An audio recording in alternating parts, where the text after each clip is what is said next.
Hello, good morning. Welcome to Line by Line Bible Studies. We're continuing today in the book of Psalms. Psalm 68, one of the longer Psalms, and so we've already dove into it twice.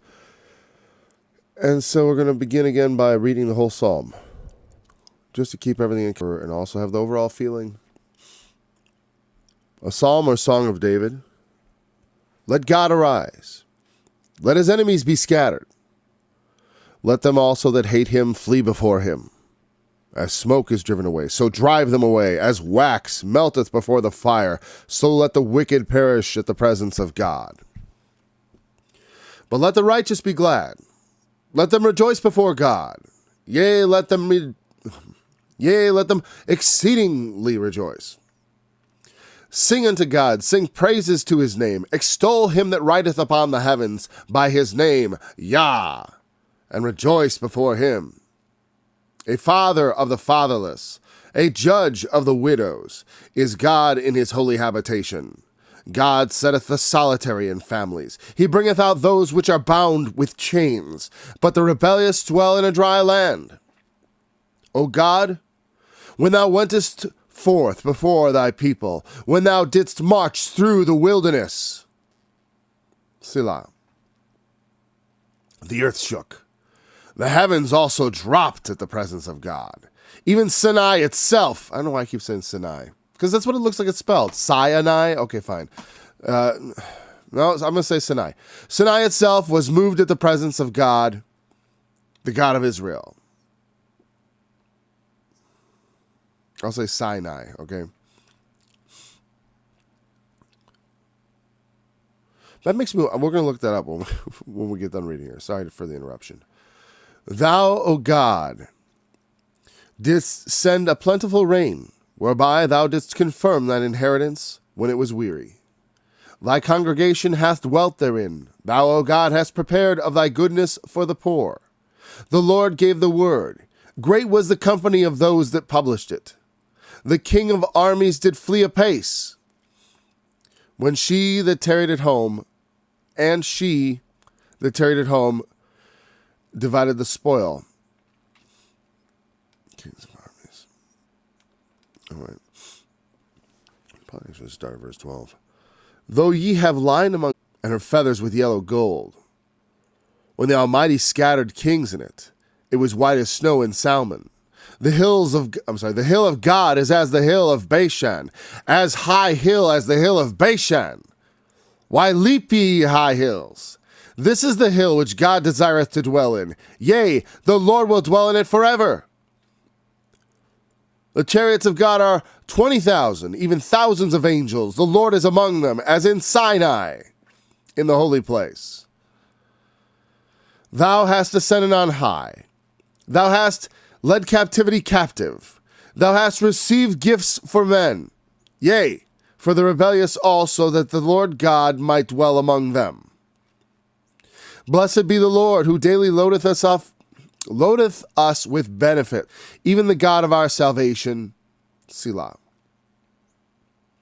He that is our God is the God of salvation, and unto God the Lord belong the issues from death. 1 second.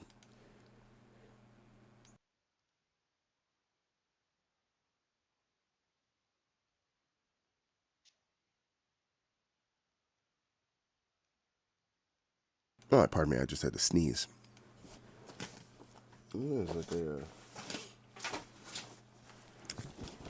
That's not good. All right, this will do. All right. Because I somehow came down with a coldium, but I feel mostly okay, and my sinuses are not expected to be a huge problem here. All right. Okay. After the Selah, to him belong the issues from death. But God shall wound the head of his enemies, and the hairy scalp of such an one as goeth on still in his trespasses. The Lord said, I will bring again from Bashan. I will bring my people again from the depths of the seas. That thy foot may be dipped in the blood of thine enemies, and the tongue of thy dogs in the same of thy dogs. They have seen thy goings, O God, even the goings of my God, my King, in the sanctuary. The singers went before, the players on instruments followed after. Among them were the damsels playing with timbrels. Bless ye God in the congregation, even the Lord, from the fountain of Israel. There is little Benjamin with their ruler, the princes of Judah and their council, the princes of Zebulun and the princes of Naphtali. Thy God hath commanded thy strength. Strengthen, O God, that which thou hast wrought for us. Because of thy temple at Jerusalem shall kings bring presents unto thee. All right, you know what? Pardon me 1 second here.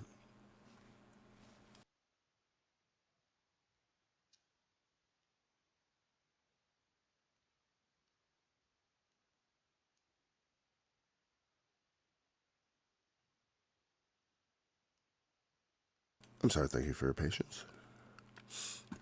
All right.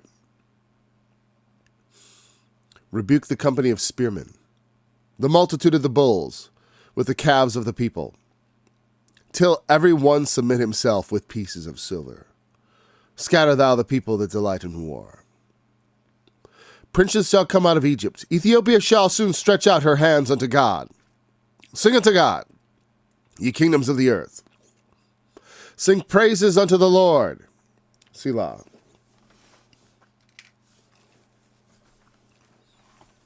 To him that rideth on the heavens of heavens, which were of old, lo, he doth send out his voice, and that a mighty voice.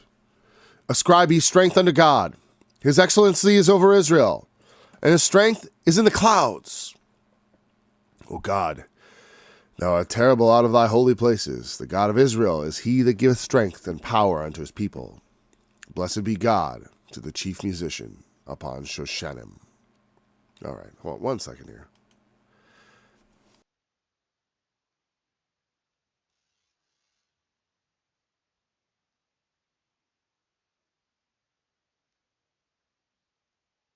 All right, sorry here. All right, apologize.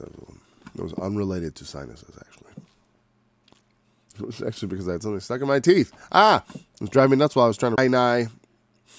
And that's Sinai, not Sinai, which is what, Mount Sinai. I think I've said that about 1,000 times. I know that's not right. It's Sinai. No, it's not Sinai. It's Sinai. No, it's probably Sinai or something like that. Let's see. Verse 8. Sinai itself. Okay. So how do they pronounce it? Or how does it say they pronounced it anyways, right? How do scholars say they say it? Sinai.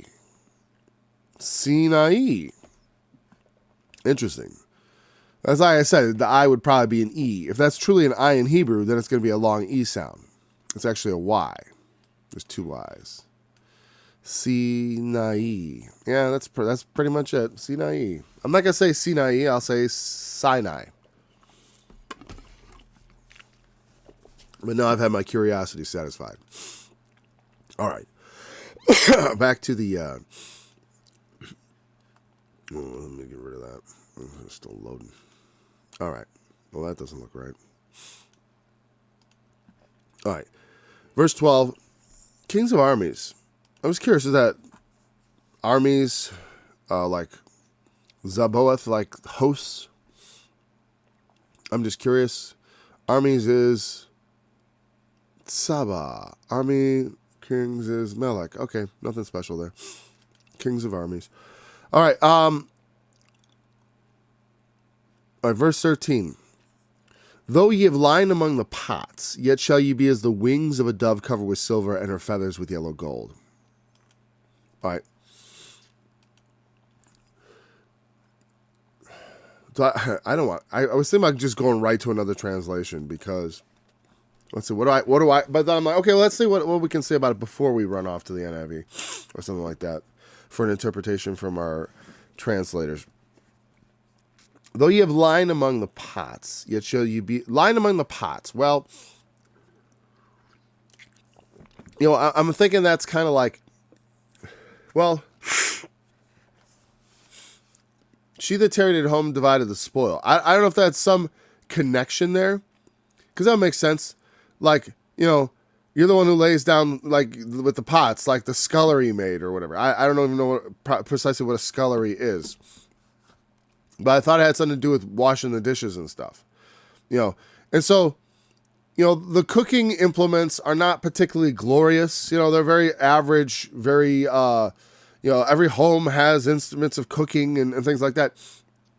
You know what I'm saying? It's like, it is a very base thing. And so it's obvious in the context here, when it says, though you have lined them on the pots, at least in the King James, the way it's put, that there is some sort of, that word though I'm very skeptical of, because I've learned over time that a lot of the buts, those, and like, while they have a lot of suggestiveness in English, oftentimes they're kind of being surmised from the context, from a word that has a wider use, and which it is not clear to me. Like, I'm like, okay, you guys say it means in this context though, and when I see scholars across several, time and translations of the same opinion, then I guess I have a pretty high degree of confidence in their scholarship. I mean, that's how you have to approach it as a non-scholar. You have to, like, because that's the thing. It's like, I would never pretend to sit here and give people say I could give them the kind of education like a seminary would, of like that level of scholarship. I can give you something better though, more practical on a certain level, because textual analysis is good for difficult texts. But fortunately for us, most texts come through pretty clear anyway. Like, there's not a massive amount of controversy in the way the Bible's translated, to tell you the truth. I mean, there's some, but it's not, when you consider what it's about, like some of the King James only controversy, and trying to be fast about it. All right. So, lying among the pots sounds like some sort of ignoble existence, common, profane, as it were, not in the negative sense of profane, but in just the common sense of that, which is normal and not sacred. So you've lined them on the pots. Yet should be as the wings of a dove covered with silver. Now, I don't think the wings of a dove are covered with silver, but what he's saying is the woman would be covered with silver, the way a dove has its silvery wings over it, and her feathers with yellow gold, depending on the dove, But like, you can imagine, you see when sometimes doves do have a yellow or a whatever, or just with the light of the sun, it can be very beautiful as they, move through the light. There's I remember someone joking about, like, whenever I come someplace, I want to have a bunch of doves released. I remember somebody was gold feathers. So, that's talking about getting this. It's just repeating what verse 12 said in a more poetic sense of, like, comparing it to the beauty of a bird. This image of someone who had been hiding at home during a battle, who goes out, takes the spoil. I gotta sneeze. I'm sorry. I thought this wasn't going to be a problem.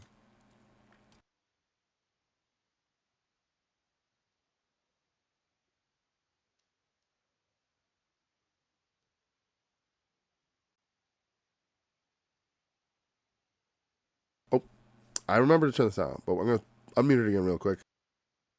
All right. I think I was just confused by the pot reference. That's what I said before. I think I was needlessly complicating this passage. That's what I had just said while the microphone was off. And so it was the pots part confused. When the Almighty scattered kings in it, it was white as snow in Salmon.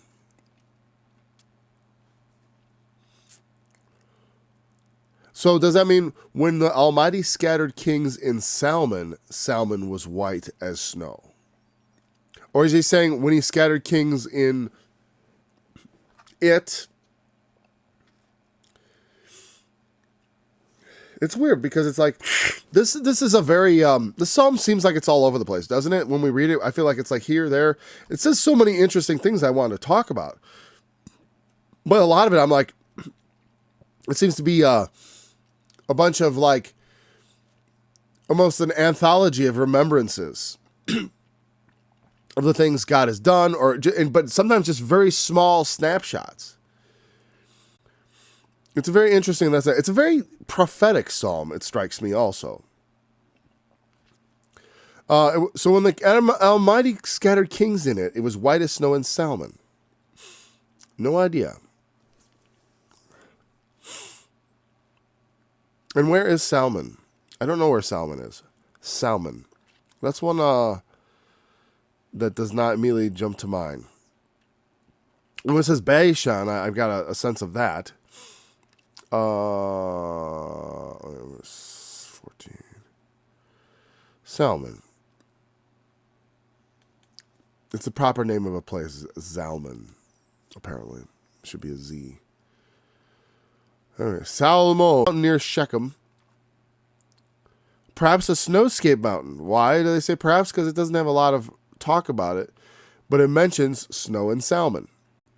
When the Almighty scattered kings in it, it was white as snow and Salmon.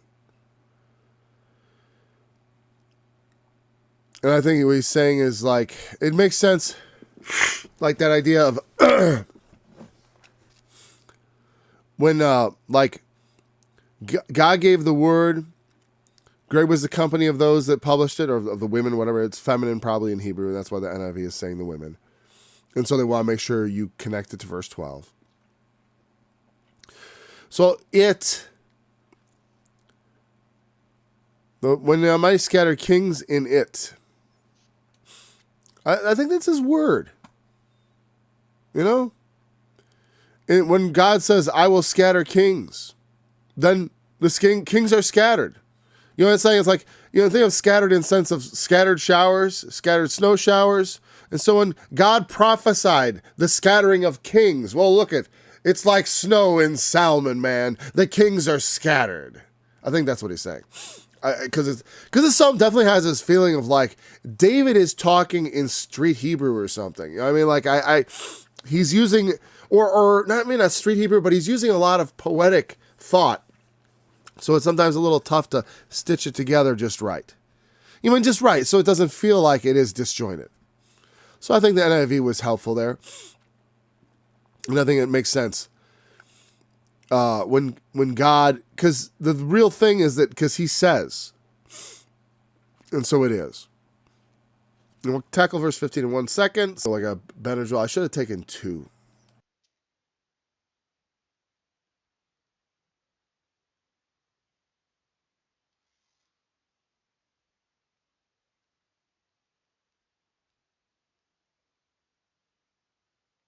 Maybe if I sit a little bit harder forward, it'll help keep that nostril drained. Sorry, I use such explicit terminology. I don't know what to tell you. I don't know what to tell you. Could it be less professional? Yes. Could it be more unprofessional? No. All right. All right. The high hill of God is as the hill of Bashan, as high hill as the hill of Bashan. And that says, because I do think this is, I do agree with the NIV. Notice they put a chapter break. It does feel like this is like a shift, though there is no Selah to specifically shift it, but we'll see. The hill of God is as the hill of Bashan. Bashan was there's a grassy plain, I believe, of Bashan, where the cattle notably were raised, rams of the sons of Bashan. You know, that's where the cattle fields of the promised land were, where the cattle were raised. And there was also a mountain or a hill. The hill of Bashan would be a lonely hill in a plain. And that's why it says, see, God's hill is as the hill of Bashan. It's above everything else. Everything else is like a plain around the hill of God. And then it says, why leap ye high hills? I could see it in several ways, but almost like children jumping up and down. Oh, me. I want to be God's hill. I want to be the high hill of God. Oh. I was like, why are you jumping? Why are you getting excited? This is the hill that God desires to dwell in. The hill of God is already, you can't attain to it. I think that's what it's saying. In a simple, poetically, I think that's quite simply what it's saying. The chariots of God are 20,000, even thousands of angels. The Lord is among them, as in Sinai. Maybe I will start saying Sinai. It makes more sense to me. I'm going to say it that way, just to annoy everyone else. All right. Well, I wouldn't say that. I will say that in my Bible study, but here, let me just make a point. Is that just to annoy everybody else? I say that in jest because I don't try to do things just to annoy everybody else. But sometimes I do things in spite of the fact that it will annoy everybody else. And I'll say I'm doing it just to annoy them, but that's not the truth. The truth is actually I'm just doing it for some reason of conscience usually. And the fact that it annoys everyone else is I'm indifferent to that. But I would not in a coffee table discussion about anything. If Sinai came up, I would not be like, oh, the Hebrews pronounce it Sinai, actually. That is the kind of the sort of intellectual, like, not that pseudo-intellectual kind of foisting your knowledge, and don't be like that. Not in that way. You can mention it in a fun way. Like I said, I don't mind mentioning it in my Bible studies or always pronouncing it Sinai because that's the right way. But I don't want to be like, because I don't want to be tiresome to people because of my knowledge.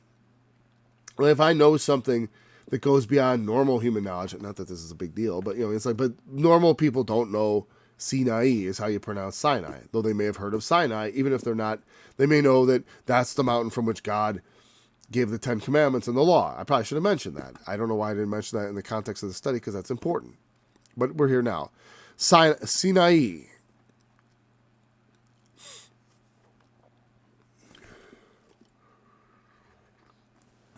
So the chariots of God are 20,000, even thousands of angels.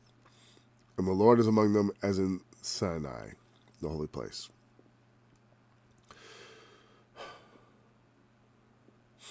So it is a vision of God and his chariots and angels. Thousands of angels. Thou hast ascended on high. Thou hast led captivity captive. Thou hast received gifts for men. Now that's quoted of the Lord Jesus. He ascended on high and led captivity captive, received gifts for men. And in that he ascended and sent the Holy Spirit. Like that's how we receive gifts. So that's very, where is it quoted in the New Testament? I believe it, is it not Hebrews? He ascended on high, led captivity captive, and gave gifts to men. That's the ascended on high.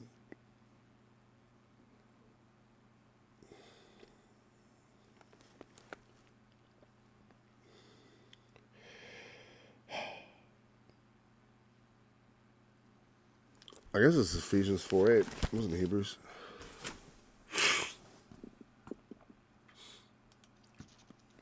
Ephesians 4:8, huh?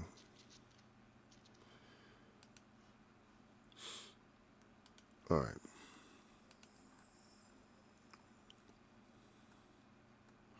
Ephesians 4 and 8. Wherefore he saith, when he hath ascended on high, he led captivity captive and gave gifts unto men. That's the measure of the gifts of Christ. Now he ascended. What is it that he also descended? The first part. Well, first he died. He that descended is the same also that ascended up far above all heavens, that he might fill all things, is implied in this psalm.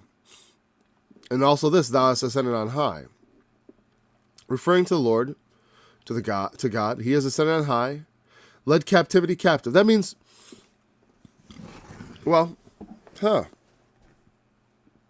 take those who are it's like sort of to forcibly free people and take them into your service, from captive to others. And it's interesting because it's like this is something I've talked about many times. When we come to Christ, we come to him to have our sin burden removed, but also we come to offer something isn't exchanged. We then belong to him. We're ransomed, right? But we're bought with a price. The freedom that is bought is not freedom from obligation or freedom from God. It's freedom from sin, ultimate. Well, from the consequences of sin, immediate. As far as the ultimate consequences, I guess it's really just ultimate, because you still suffer from immediate consequences of sin very often. If you sin, I don't care if you are a Christian, you very well health violations against your body, yes, you will suffer the consequences. That is certain. But God, it says, whosoever commits sin is a servant of sin. And the servant abideth not in the house forever, but the Son abideth forever. If the Son therefore shall make you free, you shall be free indeed. So, while at the same time, he acknowledges we are bound to sin. We are slaves and captives. In that way, we cannot, as slaves or captives, we have to be made free by the Son. But when we're made free by the Son, in Christ, the ultimate is that we are adopted into the family, so the obligation becomes even greater.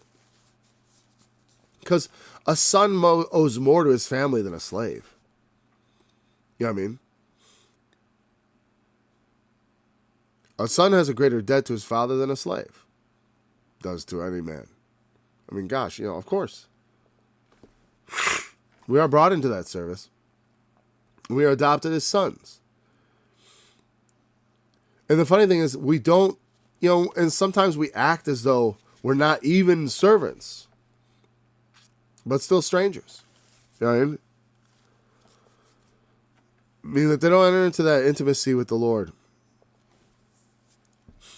And I think that's when, I don't know, because this is God's doing. God has to lead captivity captive. I'm captive. I'm bound to sin. I'm just saying, like, in my nature, the nature of man, in man's natural state is bound in sin, caught up in sin, captive to sin, sold to sin, as it said in the New Testament. And God, in order to take us back from sin, must take us captive and make us captives of righteousness, captives of holiness, captives of godliness. There are things we have to be captivated to captives of the truth. Like I have an obligation and debt to the truth. I'm captivated. Some people are not captivated by the truth. They have lies, but they're held captive by them because they have to abide by all the lies they told or face the consequences. For men, well, it's interesting. God gave gifts to men. It says in the New Testament. It doesn't matter because, of course, He got them from the Father and has given them to men. It's interesting, both relational purposes. Obviously, all those things interconnect. Because, the pure intellect without feeling is dead and can be foolish in its own way. And of course, obviously, emotion for its sake is absolutely unreliable by itself, feelings and such. But they're not to be ignored. And when they come forth out of a good nature, feelings are a good guide. When they come forth from the right place, but they have to be, they have to be tempered with intellect. What was the third thing I said? I forgot. But the nature of gifts, relational, but that sort of feeling and how you deal with other people. I guess because I see some people as very gifted in a relational sense. They're good at bringing people together, at fostering love, togetherness and companionableness, and they have gifts in that range. People often look for gifts like, they think, everyone covets the greater gifts, prophecy, healing, miracles. People want to see stuff like that. Understandable. Maybe prophecy is not so popular. People think they want, prophecy. Yeah, we want that. Until it comes. When it comes, they almost never want it. People don't like having the truth prophesied to them from the mouth of God, through the mouth of a prophet, whatever. Same difference. That's the point of a prophet. He is the mouth of God. A true prophet. I say all may prophesy. Everyone covets the greater gifts, and He says, do it. But those gifts, while they have a value, they, whatever. I see there's value in many gifts. Yes, the intellectual gifts like teaching things such as prophecy are much more spiritual, really, because it's like to be truly in tune with God, you have to have the calling for one. I mean, he has to sort of be the one initiating it because it's him that's doing the work from the beginning. If someone has a close relationship with God, it's not because they pray more than you. It's because God draws nearer. I think. It's like because why not? Why else would it be? It says, "Draw near to God, and He will draw near to you." So I'm gonna sneeze.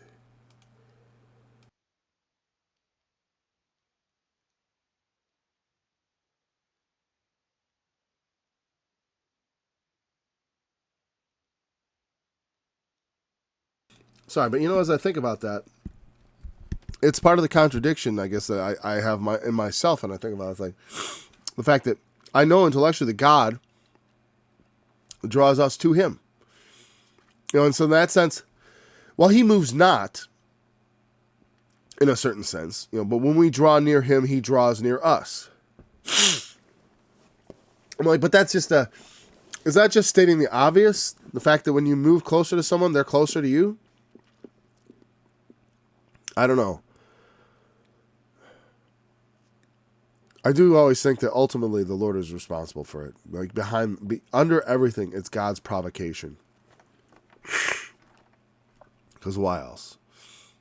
It's like, well, how did it get into my heart to be so, so focused on the things of God, to care about those things? Like why am I captivated by it? You know what I mean? Yeah, I draw near to God, and God draws near to me, and that we can all have that through Christ, by putting our faith in Him, and when He calls us, just answering the call. Every day, the call goes forth. We all know, People say, like, oh, yeah, I should do this more. I should do that more. I should study my Bible more. I should pray more. I should do this more. I mean, I'm not sure that it's easy to have the right idea. I remember I knew someone who read their Bible all the time, and then they suddenly had no time for it. And then after a while, they felt, because of just intervening events, they didn't have the luxury of just sitting around reading as much. And they felt like it was bad. And I told them, I don't think so, because you know your Bible and you live it. You don't need to actually read it constantly if you're consulting it in your heart. I mean, if you're doing the work and will of God. God doesn't expect you to have to be there and just rereading everything. But in as much as you're able to apply what you already know. I mean, it's one thing if we're full of ignorance and we don't know what we're doing. Then we need to get some knowledge and understanding. But when we get to a certain point, it's like, don't feel guilty that you're not the same as you were when you were a new student. Analysis on my own in my studies. This is like what my Bible looks like. I got a lot of little notes and stuff, and that's not meant to brag, but that's used to be what I do. But, I got tired of it. And I felt like I didn't want to do it anymore. So I stopped doing it. I stopped highlighting every single word. I stopped underlining every single phrase. I stopped writing a note next to every single verse. I just did. And I don't feel like I have to go back and go through another Bible and do it again. Even though it didn't all stick. It's not as important as my actual just relationship with God right here and now. And the Word of God is in me right here and now. And when you put it in you and keep it in you and keep it in your heart, that is the essential part of it. The Bible, the paper Bible, is not as important as the flesh and blood one that is kept in your heart. Just period. And so, that's what I'm saying. Don't despise the lesser gifts. They can lead to greater ones. I find, greater, lesser. It's like every gift that I don't have seems greater than the ones I do. That's how, because I look at myself in certain aspects of things. I mean, when I think of the great faith that some people have, I say, what I wouldn't do to have faith like that. And people may think that's funny. They probably think he's a pretty full of faith person. It's like, I have faith. And a good, strong bit of it, but not like some people I know. And I wish I could have that kind of faith. It would give me such peace. Well, why not? It's like, don't you get it that it's a gift? It's like me asking someone why not they can't teach the Bible every day for an hour. Why not? Why can't you just yak on for an hour about the Bible? Why don't you want to sit in front of a camera and have among them? The rebellious, it said earlier, dwell in a dry land. I do think it's speaking of the rebellious among God's people, because that is kind of the theme here. And so it's not, because again, the rebellious, they're not the strangers. They're not just the wicked. They're those who are under God, who are under the nation of Israel, but who rebel against God. But they have, I would put myself in this kind of a category as far as in my youth. I mean, not really, well, kind of. I mean, my kids would consider if I went into detail about my youth, to be pretty checkered, compared to their the way they grew up, But though I was a believer from my youth, I was so seduced and enticed by the pleasures of the world and sin that I pursued them with a lot of zeal. Like I was anxious to go out and fornicate and to do drugs and alcohol and to party and to, I'm not sure what, just to make trouble. I don't know everything. Just to seek my own. I don't know. But I didn't see it as rebellious against God. I didn't see it as rebellion, because I wasn't actively rebelling against God, but I was still doing activities that were rebelling against God, against God's commandments, against the holiness that God ordains. So I guess, but there were some who are even more so, maybe, Christian children, rebellious, like the Jews, their children being not wanting to follow the ways of the Lord, But those who are rebellious sometimes get mercy. There are gifts for the rebels. Okay, not always. I'm not gonna say always, but for, I think about when I've thought about. What a stupid way to open them. Whatever. Children. Was it children? Well.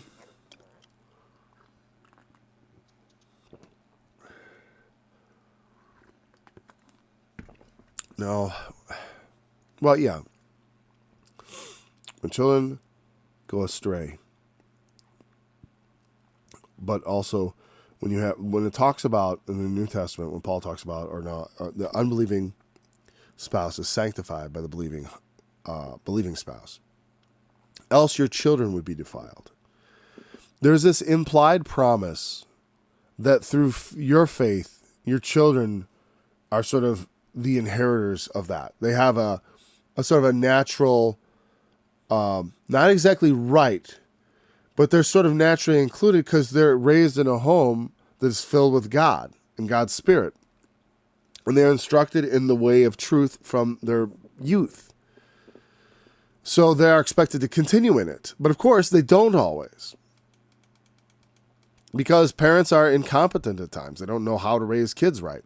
And so they try to raise their kids right, and they make them into rebels, Or maybe just it's in the kid's spirit. It's not always the parents. I know that. I know sometimes I'm a little skeptical.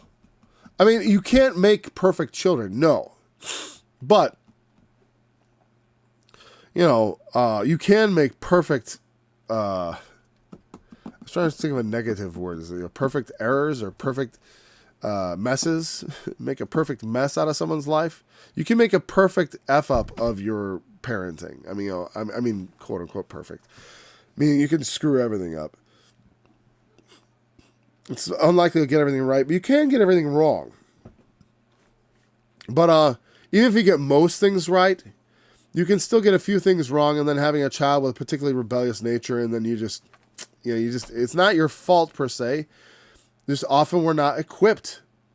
In many things, I don't just come short of God's glory. I come short of my own glory or what I could do in my own life for my own benefit. Like, I don't have enough Paul to do all that could be done with my life.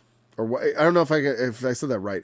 I don't have the power in and of myself to manifest the kind of life that is like ultimately Christ-like on its own merits. You know what I mean? Like I need Christ himself to lift me up. I can't make a life that good. I can't be that good a father. I can't be that good a husband.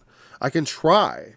I can maybe even know how to. I mean, I can know what it looks like even, maybe. Maybe. I don't know exactly what perfect parenthood looks like. But even if I did, it's possible that one small blind spot could allow a child to become rebellious. That doesn't mean they're finished, because the prodigal son was in his way rebellious. Give me my inheritance and I'm going to go off and spend it. And then he came back begging for scraps from the table. What was received? Because even the rebellious and foolish, God often has grace and mercy on. That's what grace and mercy is all about. It's about people who don't deserve it. Blessed be the Lord who daily loadeth us with benefits, even the God of our salvation, Selah. Those of you who know the Lord know that he loads us with benefits. I'm always so very aware of all the benefits that God has loaded me with. At times, it can make me feel absolutely just loved of God. But also it's humbling, and it makes me a little bit fearful, because I think, well, to what degree has this all corrupted me that I don't even know? Like I said, it's like, I live in a country where they consider me to be in poverty, while in other countries, people really living in poverty are dying horrible existences, or they're dying, whatever, suffering, I don't want to take those benefits and just be like, oh, God just loves me. God blesses us for a purpose. He loads us with benefits that he loads us, benefits are good things that do us good. So we also ought to take those good things and do good with them. And not just use them for our own benefit, not just to consume them upon our lusts. You know what I mean? We receive goodness from God, but what do we do with it? It's important what we do with it. Jesus said, because he's God of our salvation, man. What are we looking for? If you believe he's God of your salvation, where are you keeping your treasure? I'm not feeling so good. But where are you keeping his treasure? Your treasure. Lay not up for yourselves treasures on earth, but lay up for yourselves treasures in heaven. You know what? I'm actually slowing down because I'm starting to not feel so good right now. And I think we're just going to conclude the study at about 50 minutes here. We'll pick up in verse 20 after the Selah here. And we'll do that tomorrow. Lord willing, things will be good. And we'll be able to continue studying then. Until then, thank you for joining me today. I'll look forward to being back again tomorrow. Until then. Lift up your heads, O ye gates, and be lifted up, ye everlasting door, and the King glory shall come in.